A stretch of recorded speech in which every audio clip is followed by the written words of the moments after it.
Hi, the incident I'll be talking about is between my stepmom, her biological daughter, and me. I, 25F, have been living with my stepmother, Mary 45F, since I was 5. My biological mom was an alcoholic and extremely abusive to me. My dad, fed up with her behavior, filed for divorce and demanded full custody of me due to her negligence. Unfortunately, her issues couldn't be proved in court, so both my parents shared mutual custody, with my mother having me most days. But her ignorant behavior soon caught up with her when one day, she left me home alone, and I accidentally got access to the balcony. My neighbors noticed and called Child Protective Services on her. From then on, I started living with my dad. Things were tough at first, but once he met Mary, they changed for the better. Mary was my dad's lawyer's assistant. They met during the divorce proceedings and got into a relationship soon after that. Mary was herself a divorcee and had a daughter, Jane, who was 2 years younger than me. Jane suffered from a neurological condition and was in a wheelchair permanently. The disease also affected her mentally, as she had learning disabilities. I met Mary and Jane when I was 4. At first, it was a bit awkward because I had been pretty closed off to strangers due to my biological mother, but Mary understood my situation and took things slow, helping me to open up more with time. I grew extremely close to both her and Jane in a matter of weeks, and that's when my dad decided to marry her. Their wedding, as far as I remember, was very personal, with only my grandparents and Mary's parents present. I used to call her Mary before the wedding, but I've called her Mom ever since. Things started to get better for us from that point on, as Mary opened her own practice and my dad, who was a construction worker, opened a construction company. Soon, his business boomed, and from that point on, we never faced a day of adversity in financial terms. Both Jane and I went to the best schools and had good lives. I always considered Jane my sibling, helping her with whatever she needed and standing up for her whenever necessary. Even Mary felt like the only mother I had since childhood because she had always been there for me. I have been extremely grateful to her all my life because she was the reason I was alive and thriving, and I have never failed to show it to her. We moved to a much better neighborhood when I started high school, and that's where I met my boyfriend, Ryan. Ryan lived 2 blocks down and was my classmate. We started going to school together once we realized we were from the same area and became good friends. He used to visit my house quite often and got along well with everyone, especially Jane. He was one of the few people she was comfortable around, and we all had a lot of fun together. By the end of last year, he asked me out, and I said yes. When I told my family about this, everyone seemed happy, except for Jane. From that day on, Jane frequently became irritated with me, and we didn't talk much. Mary saw Jane's behavior and blamed it on her recent medication change. I understood and decided not to talk to her much to avoid fights and give her stress. So, Ryan and I applied to many colleges, and we fortunately got into the same one, which was a pretty good school. Everyone was overjoyed at our achievement, and Ryan and I couldn't be happier. Jane was still kind of distant with me, so I decided to talk to her before I left and sort it all out because, after all, she was family. After talking for hours, I realized, by the way she talked about Ryan, that she had a crush on him. Everything made sense, but I wasn't going to trade my boyfriend to sort things out, so I decided not to touch the topic at all. Jane and I got to okay terms before I left, and I was satisfied with that. Before I left, I told Mary how I thought Jane had a crush on Ryan and that it might make sense for her to ask Jane about it so that it wouldn't create further issues between us. She assured me that she'd take care of it and let me know that I always had her support. I got emotional at the thought of leaving my mom, and we both cried a little in the kitchen. A few weeks after this talk, I left with Ryan to go and set up my college dorm room. The next 4 years were great academically. I learned a lot, was a topper in most subjects, and bagged a few internships before my peers. I was overall doing well. My relationship with Ryan, on the other hand, wasn't at its best. We had been having issues since the beginning of college and were on and off for most of the time. I also heard a few rumors that he had cheated on me, so by the end of college, our relationship was pretty much hanging by a thread our history. We both mutually decided that we should take a break for some time to gather ourselves together. I went back home to take a break after my degree for a few months and told my parents about the breakup. They weren't as surprised as I had thought, but that didn't seem fishy. Jane was also about to finish high school and asked if I could get Ryan to talk to her because she was planning on adopting the same major and needed guidance. I was a little hesitant about calling Ryan so soon after our breakup and suggested some of my friends from the same major, but she insisted she wanted to talk to Ryan only, so I decided to keep my feelings aside for Jane and texted him. After talking to her, Ryan called me and let me know that Jane was being extremely flirtatious during the call and that he wasn't interested in her like that. I told Mary about it, and she said that it shouldn't be an issue for me because Ryan and I were broken up. I didn't think much of it after that. A few years later, Jane was about to complete college, and I was working, still staying at my parents' house. I bumped into Ryan while grocery shopping, and he was doing well, settled, and enjoying life. We got to talking and met again a few times for lunches and brunches. We eventually ended up rekindling our relationship, and a few months into it, he asked me to marry him, to which I obviously said yes. The news of our relationship wasn't welcomed as expected by Mary, and Jane's disdain was understandable too, but it was the news of my engagement that wreaked havoc at my house. Jane threw a huge tantrum, which led to her having an anxiety attack, and she was taken to the ER. She was fine, but due to her predispositions, the doctors asked us to take good care of her and not introduce any stress. After discussing it with Mary and my dad, we decided that it was best for me to move out. I moved out soon after the incident and used to come home on weekends. Jane had now made peace with my engagement and was pretty excited about the wedding. She was originally going to be my maid of honor, but after her reaction to the engagement news, I decided to let her be a bridesmaid. Everything was going well, with everyone, especially Mary, who was trying to be a part of every small detail of my wedding and was also paying for half of it. I couldn't have been more thankful to her for everything and even mentioned it in my rehearsal dinner speech, 2 days before my wedding. On the night of my rehearsal dinner, everyone was drunk beyond measure, and Mary asked if she could talk to me in private. I thought it was going to be a mother-daughter catharsis, so I suggested we both talk in my room. I hadn't expected what was about to go down. So, Mary sat me down and began telling me how grateful she was to have a child like me, making me emotional. She continued that she had similar wishes for Jane, but that was a far stretch, and began to cry. I consoled her, and she asked me if I loved her. I said yes. Then she asked if I owed my life to her. It was an absurd question, but I answered with a yes again. Upon hearing this, she stood up and asked me for a favor. When I asked what it was, she said that since I owed her everything I had, she wanted me to share a little of it with my sister, Jane. I was confused and asked what she wanted me to share. What she said next was way beyond normal. She said that I, in comparison to Jane, had a way better life, whereas she was surrounded only by a few, one of whom was Ryan. She claimed that she had known about Jane's attraction towards Ryan since childhood but didn't do anything about it until we broke up after college. She continued that Ryan was a very understanding man and perfect for Jane. She asked me to break my engagement with Ryan and ask him to marry Jane instead. I couldn't believe what I heard and asked her to shut up, but she didn't.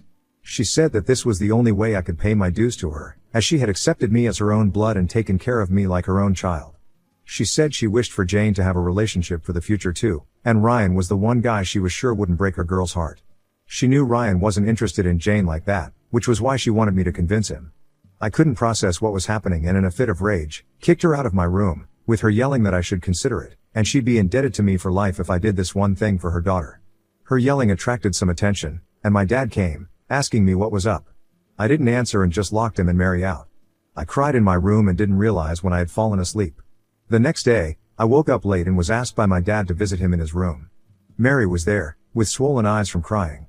He said that what I did last night wasn't cool and that treating Mary, the woman who raised me, like that and kicking her out wasn't something I should have done. I realized at that point that he knew nothing about what Mary had asked of me. As I was about to tell him, Mary held my hand tightly, signaling me not to tell the truth. I shrugged off her hand, and before I could say anything, we heard a scream from Jane's room. She had fallen in the bathroom and had cuts on her legs. We didn't have enough first aid, so my dad decided to take her to the ER as soon as possible and discuss the issue with me and Mary later. Mary, from that point on, has been pleading with me not to tell my dad the truth and cause harm to her relationship. I don't wish to engage in conversation with her and have been sitting in my room. Wibta if I don't give Mary another chance to explain herself or apologize before I tell my dad about what she asked of me. Update 1. Hi, thank you everyone for such a kind response. I did initially realize that Mary was at fault, but I doubted myself after my father tried to intervene. I have also decided to take advice from the comments and will be telling Ryan first, before my father. Also, some people have been asking how I wasn't aware of her intentions beforehand when I knew Jane had a crush on Ryan.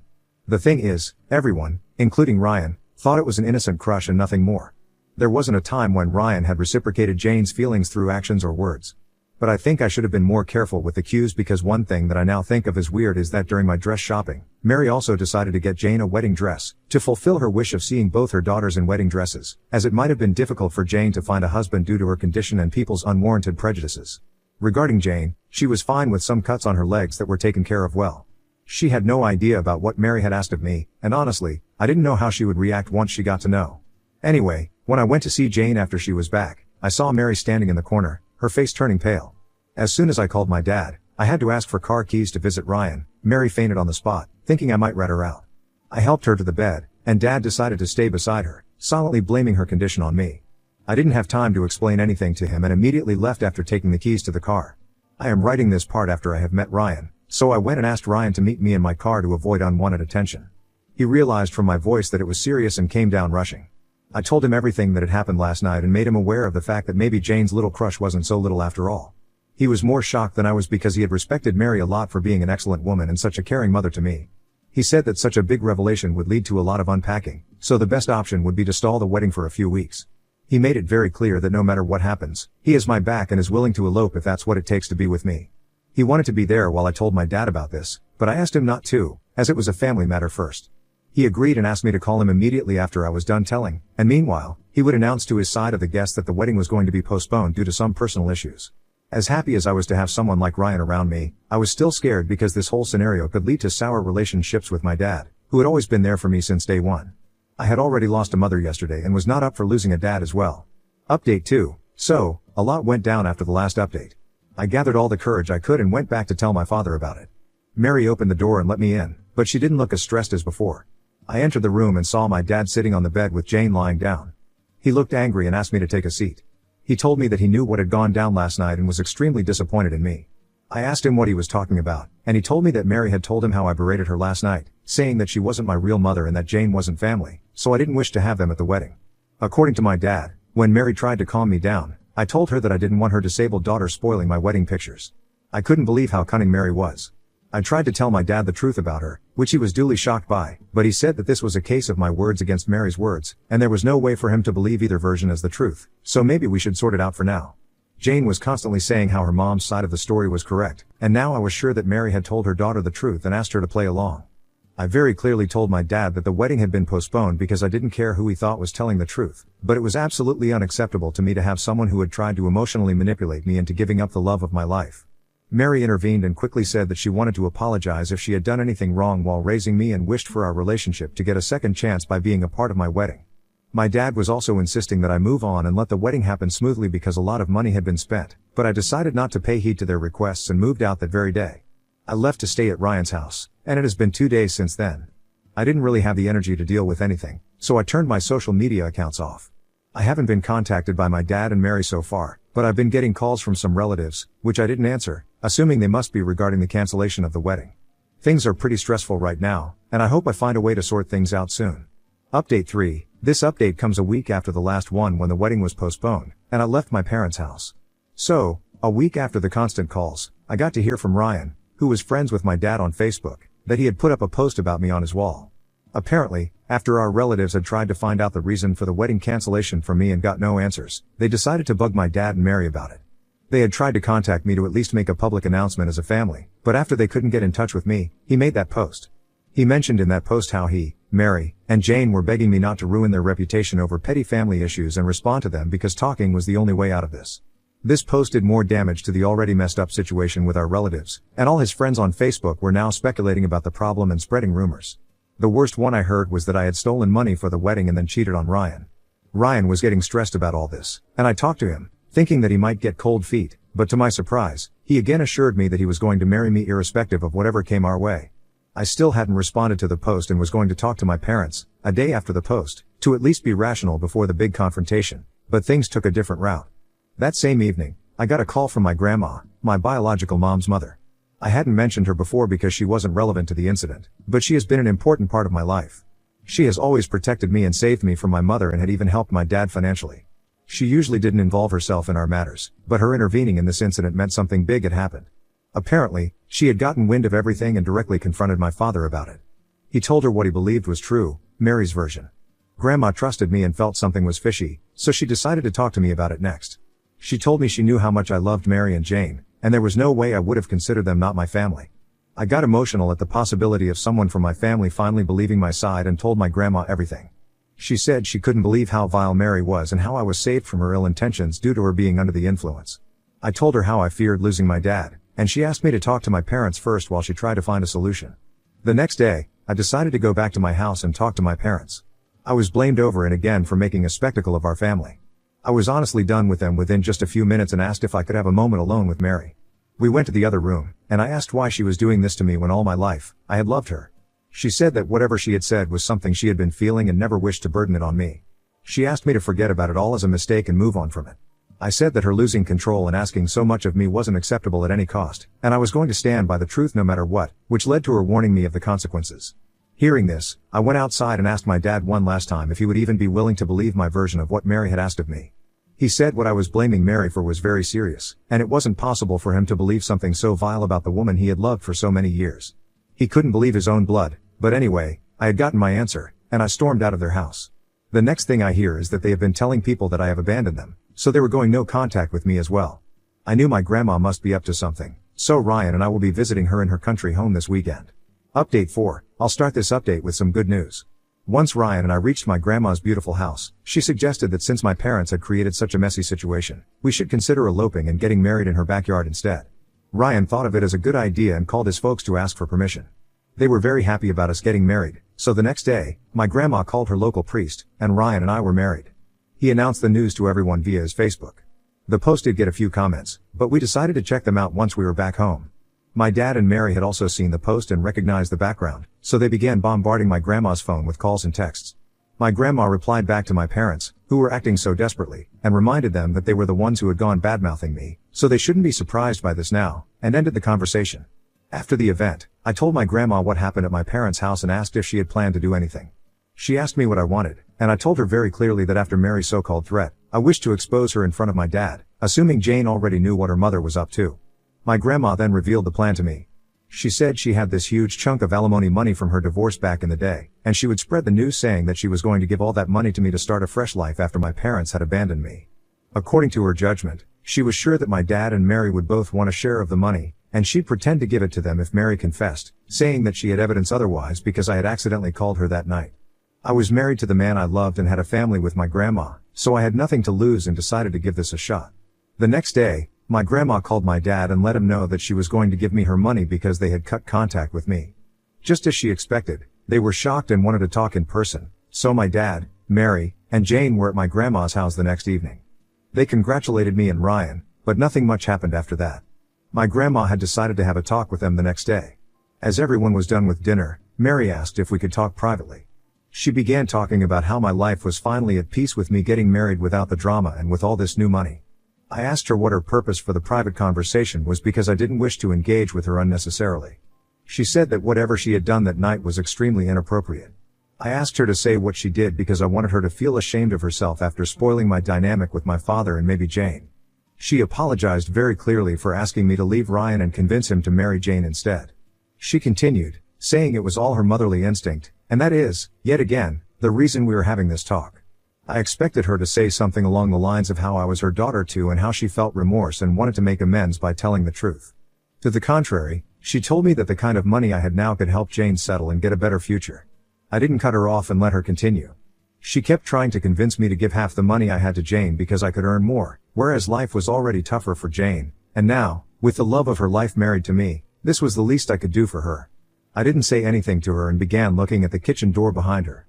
I don't know how, but it must have been God's will, that halfway through the conversation, my dad had come looking for us, and he decided to stay quiet and listen to what Mary was saying.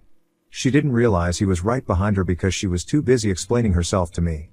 As soon as I looked at my dad after she was done, she realized he had been there the whole while, and what a blunder she had committed. Mary tried to cover up whatever was said during the conversation and instead revealed a lot more about how she had known all this while and was doing this all for Jane.